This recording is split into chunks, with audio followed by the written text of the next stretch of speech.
and what they recently did toward both Zegler and the Disney company for their Snow White film.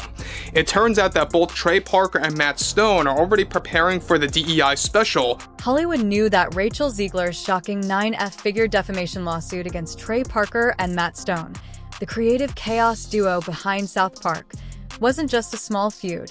Rather, it was a direct confrontation aimed at making headlines in the modern era. On one side, a young star still recovering from the wounds from Disney's disastrous Snow White reboot. A major development going on now involves more to do with Rachel Zegler and her attitude towards South Park Studios and Paramount after learning about what they are planning for their upcoming special called the DEI special. The last time I had the dream, I was walking down the school hallway, and that's when I started to notice that something's wrong. Everyone I cared about has been systematically replaced. And finally, I want to scream, and I'm like, why are they replacing every single character with someone who is diverse? No, make it more lame. That is exactly what they're doing. And that is why we hate the diversity, equity, and inclusion casting and writing in movies. What began as just another wild South Park episode abruptly turned into a high-stakes legal battle that no one saw coming. It was no longer just jokes. This was a full-on war between a rising celebrity's reputation and the unrestrained attitude of a show that has roasted everyone from politicians to pop stars. After South Park aired a brutal episode clowning all the drama tied to Rachel's updated version of Disney's original princess classic, everything exploded.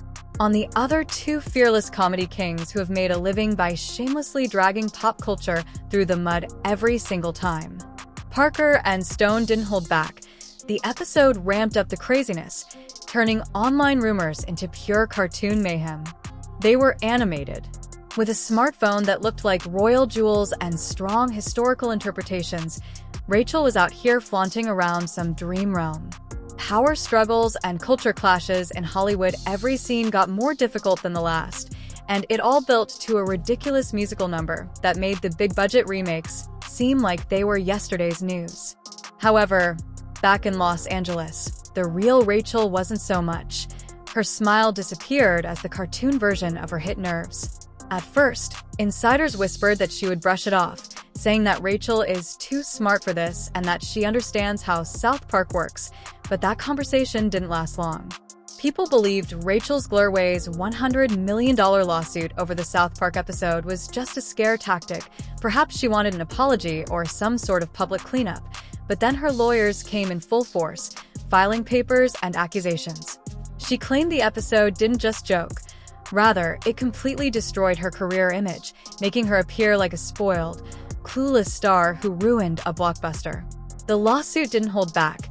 It accused Parker and Stone of going too far from edgy parody to full-on character hit job, essentially making Rachel the reason Snow White crashed and burned. And it didn't stop there. The lawsuit highlighted those outrageous animation sequences in which Rachel's cartoon persona appeared to be embezzling money from the movie's budget while making a snarky remark about cheap snacks that cost a meager $40 million. Rachel's team wasn't amused. They referred to it as not just unfair, but also outright deceptive. According to the lawsuit, her side loudly stated that, "Our rights are on the line," and job offers began to disappear immediately after the episode aired. One studio even informed her team that they would wait for things to settle down because of how poorly the cartoon version made her appear to Rachel's camp. That was all the evidence they required that this wasn't just comedy, it was interfering with her bag. Real damage, real money. As Parker and Stone were concluding a writers' meeting in Culver City, the legal bombshell was announced. Staff reported that all phones buzzed simultaneously, with push alerts from Variety and Deadline exploding. The co-creators' eyes were locked, both irritated and mildly amused. These men had already endured lawsuits from irate religious organizations, threats from shady corporations, and even protesters shouting outside Comedy Central's doors, but this was the first time a single actor had demanded 9 figures.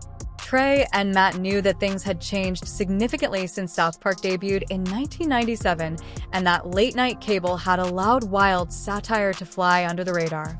Now, every joke goes viral on the internet like a bomb, being picked apart, shared, and dragged in front of millions of people in a matter of seconds. If a court decided that their Snow White parody was defamatory, it wouldn't just hurt. It could upend their entire future, including that huge deal with Paramount Plus that was rumored to be worth nearly $1 billion for several spin-off films. Suddenly, their nothing's-off-limits energy was put to the test in a way that had never been seen before, and online reactions were divided. Complete pandemonium, others weren't having it. They saw Trey and Matt as the last genuine ones standing for unfiltered comedy, supporting the trending hashtag #satire is not slander! Meanwhile, those who saw Rachel as a victim of constant online hate supported her throughout, calling her action brave and even heroic for opposing what they called unchecked animation harassment. Late-night broadcasters couldn't help but joke about the princess versus paper cutout feud on cable news, while legal professionals crowded the panels, debating a single, crazy question: can a cartoon really be considered defamatory within the South Park offices? Parker and Stone were locked in a war room that lasted into the night. Their instincts turned the entire situation into an episode, as they have done so many times before.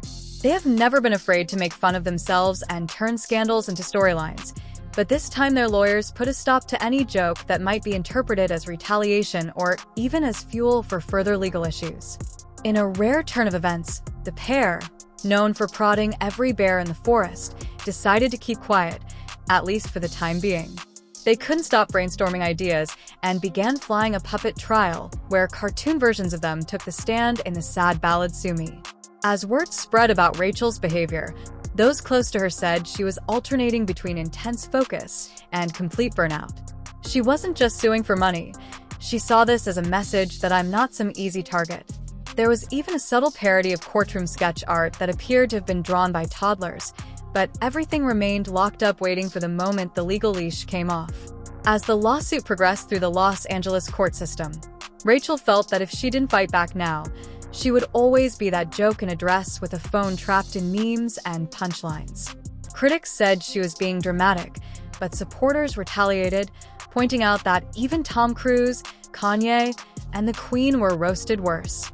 Those icons have long careers and sizable fan bases that won't bat an eyelid over a cartoon Rachel, so she's still on the rise and much more susceptible to being boxed in by one viral moment. Parker and Stone finally spoke, but it was just 2 brief words.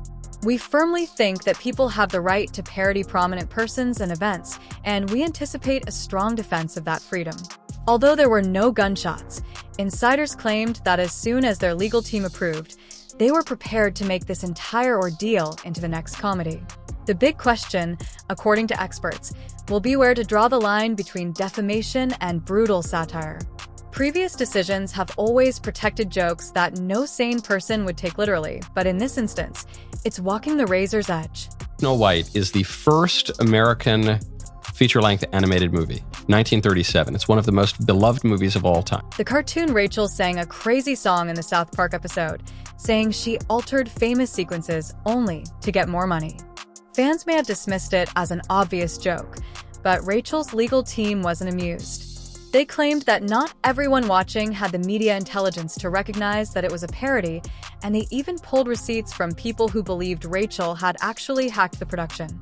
Parker and Stone's defense team responded forcefully, releasing a ton of online posts and memes with fans mocking the episode's over-the-top absurdity and their message that no one with common sense could take this seriously because the entire thing was a ridiculous skit intended to make people laugh rather than spread false information. Disney executives were reportedly anxious about the possibility that legal testimony would delve into their internal decisions, particularly those pertaining to Snow White's blown budget, even though they weren't officially named in the lawsuit. Insiders said that Disney's legal team was prepared to quickly shut that down if subpoenas began to fly requesting production notes or email chains mentioning Parker and Stone's parody. Meanwhile, the court set a trial date for early next year, giving both sides time to prepare their arguments.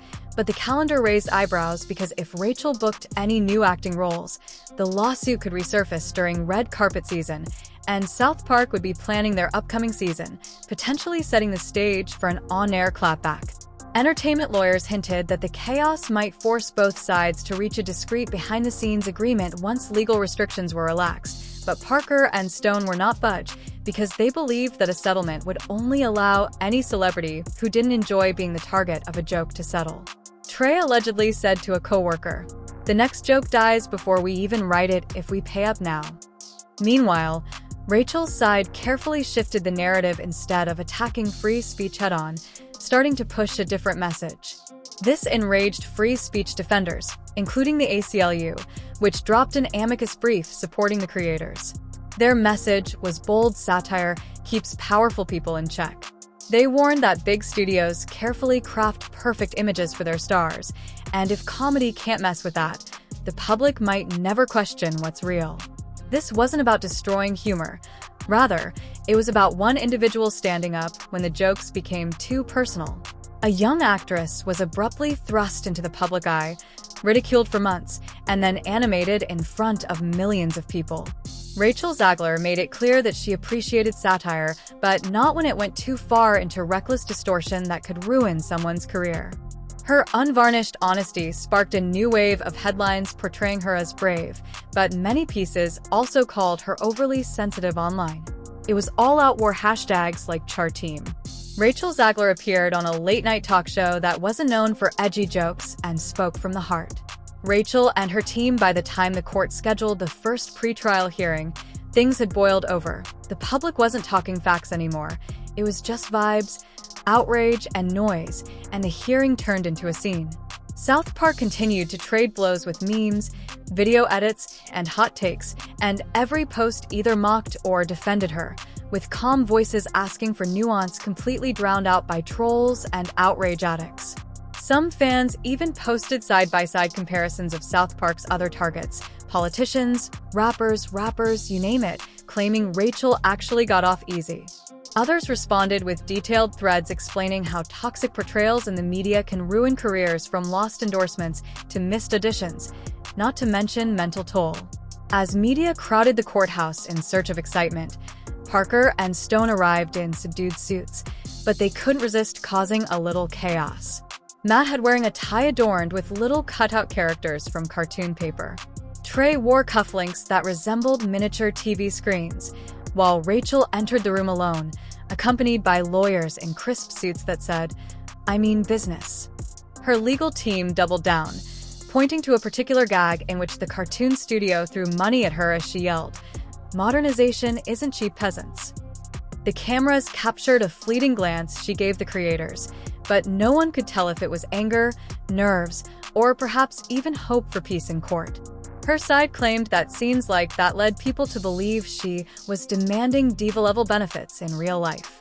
Defense attorneys retaliated forcefully, claiming that this was a documentary and that the show featured talking towels and time machines on tricycles. They also argued that satire must be permitted to push boundaries, or else creativity dies exaggeration, which they insisted is sometimes the point to show just how ridiculous real-world drama can be. The judge didn't shut it down, ruling that it was up to a jury to determine whether a regular viewer could distinguish between parody and the supposed fact. That middle ground move left nobody happy and ensured this thing was headed to trial outside the